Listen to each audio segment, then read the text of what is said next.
ప్రియులారా, లూకాసు వార్త 2వ అధ్యాయంలో చివరి భాగము 41వ వచనం నుంచి యేసు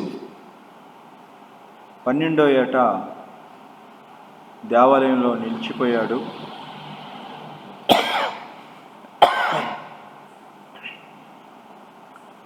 ప్రియులారా, ఆయన తల్లిదండ్రులు ఏటేటా యెరూషలేమునికి వెళ్ళేవారట. 12 ఏళ్ల వయసులో ఆయన్ను తీసుకెళ్ళినప్పుడు యేసు దేవాలయంలో నిలిచిపోయాడు. ఒక దినం ప్రయాణమంతా అయిన తర్వాత వారు వెతుకులాట చేసిన తర్వాత మళ్ళీ తిరిగి వచ్చి యెరూషలేముకి వచ్చినప్పుడు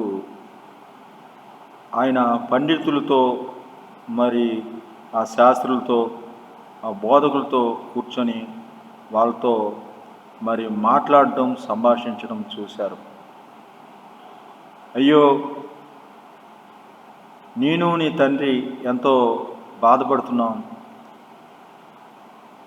నువ్వు మమ్మల్ని ఇలాగెందుకు చేశావు అంటే, నా తండ్రి పనుల మీద నేను ఉండాలని నీకు తెలియదా అని చెప్పడం జరిగింది.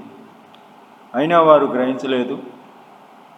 తిరిగి వచ్చి 30 ఏళ్ళు ఆయన తల్లిదండ్రులు ఆలయంలో ఉండి లోబడి బ్రతకడం చూస్తాం. యేసు మనుషుల దయలో దేవుని దయలో వర్ధిల్లాడనేది ఈ 41వ వచనం నుంచి మరి చూస్తాం. సర్వసాధారణంగా మనం చెప్పే ఒకటికి ఒకటి చూసేది ఇక్కడ ఎగుడు దిగుడుగా ఉన్నప్పటికీ కలుస్తాయి. అయితే అదే మరి పోలిక ఇంకే 41కి 1:1 ఎఫ్సీలు రాసిన పత్రిక 1:6 అధ్యాయం 1వ వచనం, అలాగే సామెతల గ్రంథము 3వ అధ్యాయము, ఈ సామెతల గ్రంథం 3వ అధ్యాయము, అలాగే ఎఫ్సీలు రాసిన పత్రిక 6వ అధ్యాయము మరి 1 నుంచి చూస్తాం. మరి ఇక్కడ లూకాసు వార్త మాత్రం 41 నుంచి మొదలు పెట్టుకుంటాం. అయినా ఇందులో కొత్త విశేషత కనబడుతుంది. క్రమంలో కూడా మధ్యలో కూడా వారికి ఒక వర్షక్రమంగానే ఉంటుందని మరి కనబడుతుంది. కాబట్టి ఇక్కడ మధ్యలో నుంచి మనం ఇలా చూస్తున్నప్పటికీ వర్షక్రమంగానే చూస్తున్నాం. 41కి 1 చూస్తాం, 42కు మరి 2 చూస్తాం, 43కు 3 చూస్తాం, 44కు 4 చూస్తాం. ఈ రీతిగా మనం చూస్తున్నప్పుడు మొదటిగా 1 వచనం, పిల్లలారా, ప్రభునందు మీ తల్లిదండ్రులకు విధేయులైయుండుడి, ఇది ధర్మమే అని చెప్తుండగా, నా కుమారుడా నా ఉపదేశము మరువకుము అని చెప్తున్నాడు. కాబట్టి అండి, ఇక్కడ నా కుమారుడా ఉపదేశం మరొకంటే ఇక్కడ తల్లిదండ్రులకు లోబడి ఉండి, ప్రభునందు పిల్లలారా మీ తల్లిదండ్రులకు విధేయులై ఉండుడి, ఇది ధర్మమే అని 1వ వచనం చెప్తుంటే, ఆయన తల్లిదండ్రులు ఏటేటా యెరూషలేమునకు వెళుతున్నారు. ఆయన తల్లిదండ్రులు కూడా పరలోకంలో ఉన్న మరి ఆ దేవునికి లోబడి, ఆయన తల్లిదండ్రులు, ఇక్కడ తల్లిదండ్రులు కుమారులు ముగ్గురు గురించి ఇక్కడ రావడం జరిగిందండి. కాబట్టి తండ్రి కుమారుల బంధం గురించి మొదటి వచనాల్లో తేటగా కనబడుతుంది. 2వ వచనాల్లో 12 ఏండ్లప్పుడు పండుగ మరి ఆచరించుటకు మరి ఆ వారి తల్లిదండ్రులు మరి తీసుకెళ్లారు. 12 ఏండ్లు అనగానే ఇక్కడ వాగ్దానంతో కూడిన ఆజ్ఞల్లో మొదటిది అనేది చెప్పడం జరుగుతుంది.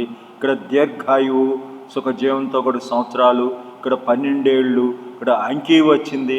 ఆ రీతిగానే 2, 3 వచనాలు సంయుక్త వచనాలండి. ఇక్కడ దీర్ఘాయువు అని 3వ వచనంలో వచ్చింది ఎఫ్సీలు రాసిన పత్రికలో. మరి ఆ దీర్ఘాయుష్మంతుడు అంటే ఆ దినములు తీరిన తర్వాత యేసు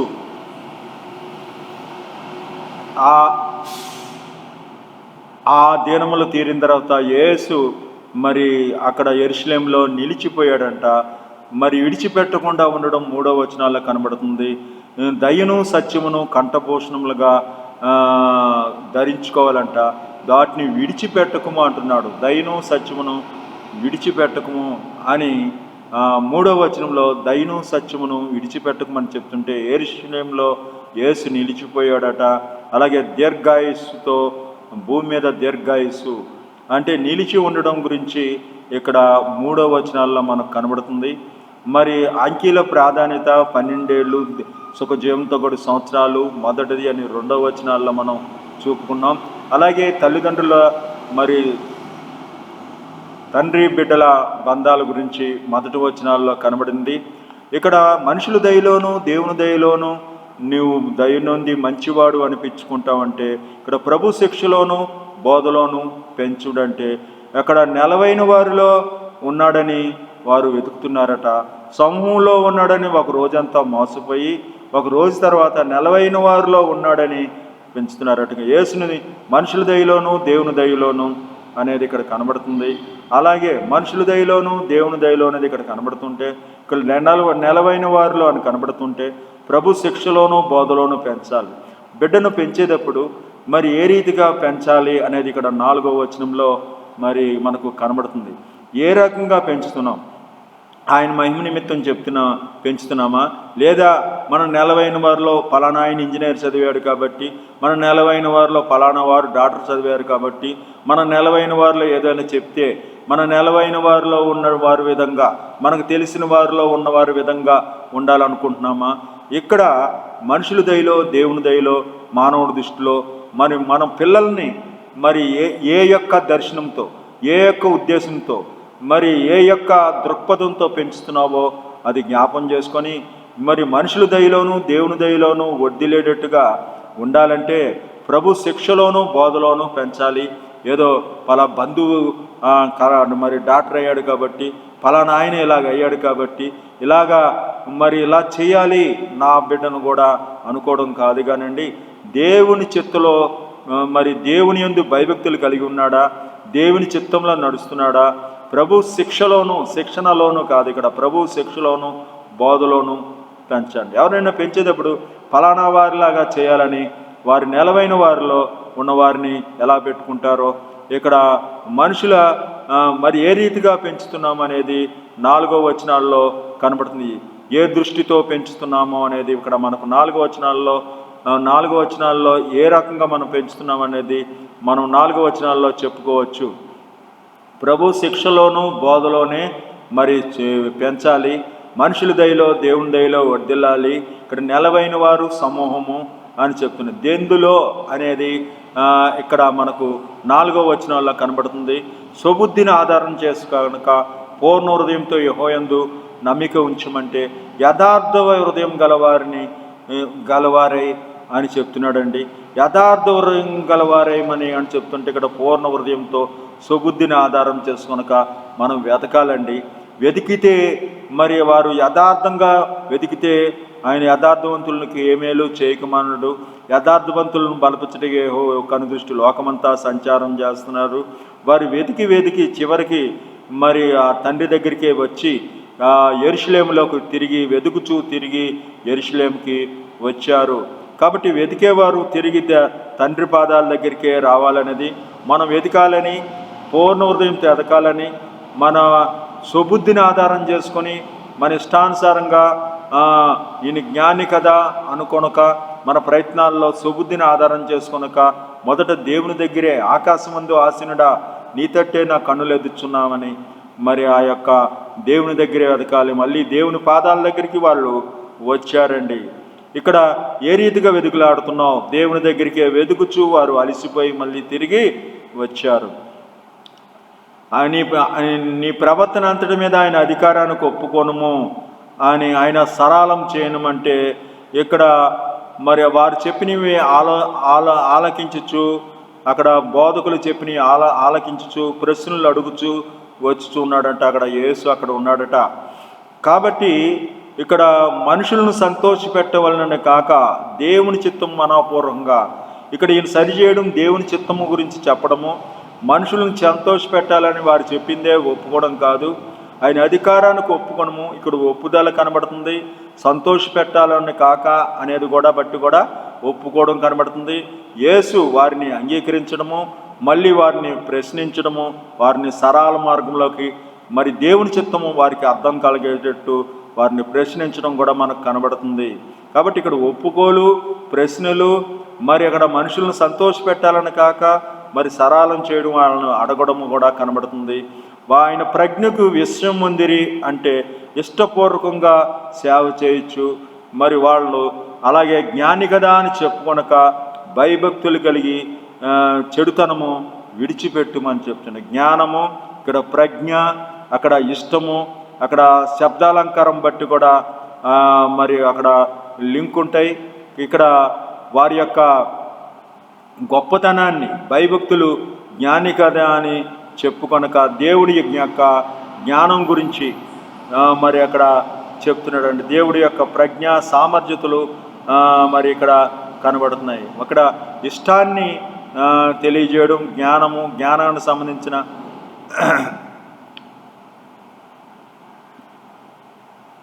ఇష్టము, ప్రజ్ఞ, ఇక్కడ జ్ఞాని అనేది ఇక్కడ లయబద్ధంగా కనబడుతున్నాయి. ఆ రకంగానే చూస్తే ఇక్కడ వారిని మెచ్చుకోవడం ఇష్టపూర్వకంగా అనేది అక్కడ విస్మయం ముందిరి అనే దగ్గర ఆయన పరిచిత్రాన్ని బట్టి ఇష్టపూర్వకంగా, మరి ఆయన జ్ఞానం బట్టి ప్రజ్ఞను బట్టి వారు ఇష్టపడ్డము, అక్కడ వారి సామర్థ్యత అనేది 7వ వచనాల్లో కనబడుతుంది.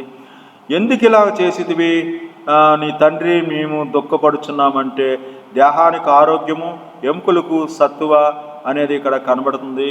మరి ఆ రకంగా వారు విచారపడడం మనకు కనబడుతుంది. సత్క్రియ చేసిన యెడల ఫలం పొందుతారు అని చెప్తుండగా, మరి ఏ క్రియ బట్టి వారి సత్కార్యం ఎందుకు ఇలాగ చేసితివి, ఇక్కడ దుస్థితులు మరి బాగోగుల గురించి కనబడుతుందండి. సత్కార్యము ఎందుకు ఇలాగ చేసితివి, మరి ఆరోగ్యం కలగడం, సత్తు కలగడం, మరి ఆరోగ్య స్థితిగతులు, మరి క్షేమకరమైన స్థితిగతులు ఉండాలని క్రియలు, క్షేమకరమైన దాని గురించి ఇక్కడ మాట్లాడడం 8వ వచనాల్లో కనబడితే నీ ఆదాయంలో దశంభాగం ఇవ్వడం గురించి అడిగితే పరలోకంలో యజమానుడు ఉన్నాడు అని చెప్పడం. ఇక్కడ తండ్రి పనుల మీద ఉండాలని తెలియదా అనేది 9వ వచనము. ఈయన మరి ప్రథమ మరి సంతానం కాబట్టి దేవునికి అంకితం ఇవ్వాలి. అలాగే స్త్రీ పురుష కలయిక లేకుండా పరిశుద్ధాత్మతో పుట్టిన ఆయన నా తండ్రి పనుల మీద ఉండాలని నీకు తెలియదా, మీరేళ నన్ను వెతుకుచున్నారు అని చెప్పడం. మరి దేవునికి వదిలిపెట్టాలనేది, పరలోకంలో ఒక యజమానుడు ఉన్నాడు, పక్షపాతం లేకుండా మరి ఉండండి, ఇక్కడ పరలోకానికి యజమానికి వదిలిపెట్టాలని, తండ్రి పనుల మీద ఉన్నారని ఇక్కడ దశంభాగం అనేది మనకు కనబడుతుంది. 10వ వచనం చూస్తుంటే వారు ఆ మాటలు గ్రహించలేదంటే మీరు క్రీస్తు యేసునందు బలవంతులై ఉండంటే ద్రాక్షరసము ధాన్యము పైకి ఉబ్బుకును అంటే పట్టుకోవాలి, పట్టు అనేది కనబడుతుంది. గ్రహించకపోవడము, మీరు బలవంతులై ఉండుడి అనేది పట్టుకోవడం గురించి కనబడుతుంది. పైకి పొర్లు పారును గ్రహించలేదు, మీరు బలవంతులై ఉండుడి. మరి వచ్చిన మరి ఆశీర్వాదాలు బలమును మనం పట్టుకోవడం గురించి, పట్టు గురించి 10వ వచనాల్లో కనబడుతుంది.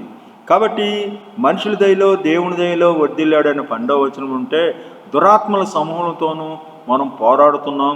తండ్రి తను ప్రేమించి వారిని శిక్షిస్తాడనే విధంగా మరి ఈ రీతిగా మరి దురాత్మ సమూహాలతో మనం పోరాడుతున్నా, మనుషుల మధ్యన ఉన్న ఎటువంటి దురాత్మ సమూహంలో ఏ రోజు లాంటి మనుషులు ఉన్నా మనుషుల దయలో దేవుని దయలో మరి ఆయన వర్ధిల్లాడు.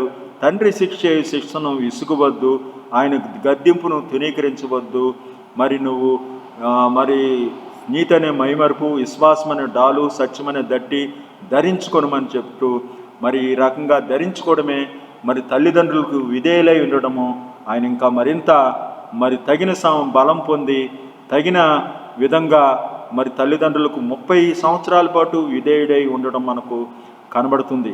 ఈ రీతిగా ప్రియులారా, తల్లిదండ్రులు దూషించి వారి దీపము కారు చీకట్లో ఆరిపోద్దట. కాబట్టి యేసుప్రభు కూడా మరి తల్లిదండ్రులకు లోబడి ఉండడము, మనుషుల దయలోను దేవుని దయలోను వర్ధిల్లాలని, దయను సత్యమును కంఠభూషణాలుగా ధరించుకోవాలని, ఆ రీతిగా తండ్రి పనుల మీద ఉండాలని, మనం జ్ఞాని కదా అని చెప్పుకొనక దీర్ఘాయువును మరి సుఖజీవంతో కూడా సంవత్సరాలు కలిగేటట్టు తండ్రి ఉపదేశమును దేవుని ఉపదేశాన్ని గౌరవించినప్పుడు మనుషుల దయలోను దేవుని దయలో వర్ధిల్లుతామని, మన ప్రవర్తన అంతటి మీద ఆయన అధికారానికి ఒప్పుకోవాలని సామెతల గ్రంథంలో చెప్పిన విధంగా మనం మన మార్గమును ఆయనకు అప్పగించినప్పుడు మనం త్రోవలను ఆయన సరళం చేస్తాడు. నీ చిత్తమేమిటి అని అడగాలి. కాబట్టి ఈ ఆపత్తి కాలంలో మనం దురాత్మల సమూహంతో పోరాడుతున్నాం. ఏది ఏమిటో మనకు తెలియదు.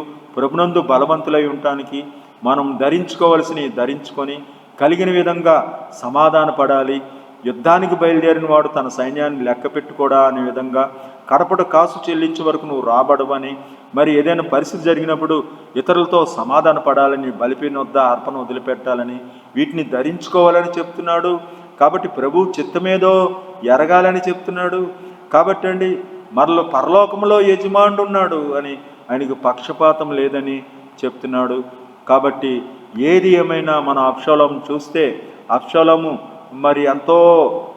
ఎంత యుక్తిగా జ్ఞానంగా రాజకీయం చేసి చాప కింద నీరులాగా అనేకులను మంచి చేసుకుంటూ వారి చెయ్యి ముద్దు పెడుతూ వారిని డబ్బులిచ్చి సైనికులను ఏర్పాటు చేసుకొని నీ తరపున వ్యాజ్యం కరెక్ట్ అని ఎంత కుట్రగట్టి దావీదు మీదకి తిరుగుబాటు చేసినప్పుడు తన శక్తియుక్తులు ఉపయోగించి నేను తండ్రిని అసహించుకుంటున్నానని ఇశ్రాయేలు ప్రజలకు యోధా ప్రజలకు అందరికీ తెలియాలని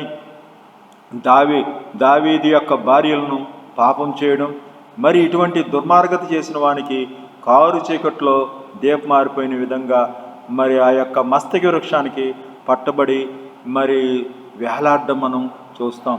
దేవునితో సమానంగా ఉన్నవాడు దేవునితో మాట చెప్పిన విధంగా తాను రిక్తిని చేసుకొని తాను తగ్గించుకొని మనిషిని పోలికగా పుట్టి దాసుని స్వరూపం ధరించి ఈయన కూడా ఆకాశానికి భూమి మధ్యన వేలాడడం విధేయుడైన కుమారుడు విధేయతకు సాదృశ్యము. కాబట్టి ఈ విధేయుడైన కుమారుడు వలె మనము ఎల్లప్పుడూ యేసు 30 సంవత్సరాలు తల్లిదండ్రులు అదుపులో ఉన్నారు. కాబట్టి మనుషుల దయలోను దేవుని దయలోను మనం వర్ధిల్లాలంటే కేవలము నేను దేవుడు అంటే కాదు. మనం చూసుకున్నట్లయితే దావీదు యెహోవా చేత అభిషేకం పొందిన వాడిని నేను ముట్టనని సౌలును తండ్రిగా భావించి ఎంతో గౌరవంతో అతని యొక్క చెంగులు కోసినప్పుడు కూడా నిద్రపోతున్నప్పుడు నేను నిన్ను వచ్చాను పట్టుకుంటాను చంపగలను కానీ చంపను అనే విధంగా ఉండటానికి ఆ వస్త్రపు చెంగులు కోస్తున్నప్పుడు నొచ్చుకుందంట. అంత విలువిచ్చాడండి. అతను చూస్తే ఆ సౌలు తన్నే చంపడానికి వస్తున్నాడు. ఎంతో చెడ్డ మాటలు కూడా మాట్లాడుతున్నాడు, దెయ్యపు మాటలు మాట్లాడుతున్నాడు. ఆల్రెడీ దావీదుకి అభిషేకం ఉంది, దేవుడు రాజుగా చేసేసాడు. అయినా సరే కొద్దిగా బోధ వస్తే, కొద్దిగా దేవునికి ఏదైనా ఇస్తే, కొద్దిగా దర్శనాలు వస్తే దేవుడు నన్ను ఎన్నుకున్నాడు అని చెప్పేస్తారు. కానీ పూర్తిగా అభిషేకం చేసిన రాజుగా ఉండటానికి అనర్హతగా ఆ సౌలు తన బుద్ధిని చూపెట్టుకున్నా, అలాగే కుట్రగట్టి చంపడానికి వచ్చిన ఎన్నోసార్లు ప్రమాదం చేస్తున్నా యెహోవా చేత అభిషేకం పొందిన వాడిని నేను ముట్టనని ఆ రీతిగా పూజా భావంతో, గౌరవ భావంతో, సత్కార భావంతో, ఏదో నోటు మాటతో కాక ఆయన వస్త్రాలు కోసినప్పుడు కూడా నొచ్చుకునే విధంగా ఉన్నాడండి. కాబట్టి తల్లిదండ్రులను మనం ఏ రీతిగా నడుస్తున్నాం, తల్లిదండ్రులు పట్ల మనము మంచిగా ఉన్నవారికి ఆశీర్వాదం ఉంటుంది అని, దీర్ఘాయువు సుఖజీవంతో కూడా సంవత్సరాలు తప్పనిసరిగా ఇస్తానని వాగ్దానంతో కూడిన ఆజ్ఞల్లో ఇది మొదటిదట. ఏదైనా ఇది చేస్తే నీకు ఇది చేస్తానన్న చెప్పిన ఆజ్ఞల్లో, దేవుడిచ్చిన వాగ్దానాలలో అనేక వాగ్దానాలు ఉన్నాయి. మీరు ఇదిలాగా చేస్తే నేను ఇస్తాను, నువ్వు నాకు దశంభాగం ఇస్తే నీవు ఆకాశపు వాకిండ్లు ఇప్పి నేను దీవిస్తాను అని చెప్తున్నాడు. అటువంటి వాగ్దానాల్లో మొదటి వాగ్దానం అట, తల్లిదండ్రులని నువ్వు సన్మానం చేస్తే నేను నీకు దీర్ఘాయువు ఇస్తాను, దేశంలో దీర్ఘాయుష్మంతుడు అగినట్లుగా అని చెప్తున్నాడండి. కాబట్టి మన తల్లిదండ్రుల పట్ల దయలేని పుత్రుడు వాడు పుట్టనేమి వాడు గిట్టనేమని మనం చూస్తే దయను సత్యమును కంఠభూషణాలుగా ధరించుకొనమని 4వ వచనాల్లో వాటిని విడిచిపెట్టకము అని చెప్తున్నాడండి. కాబట్టి తల్లిదండ్రుల మీద దయలేని పుత్రుడు, వాడు పుట్టనేమి వాడు గిట్టనేమి అనే విధంగా ఈ 4వ వచనంలో మనము చూస్తున్నాం. కాబట్టి 4వ వచనంలో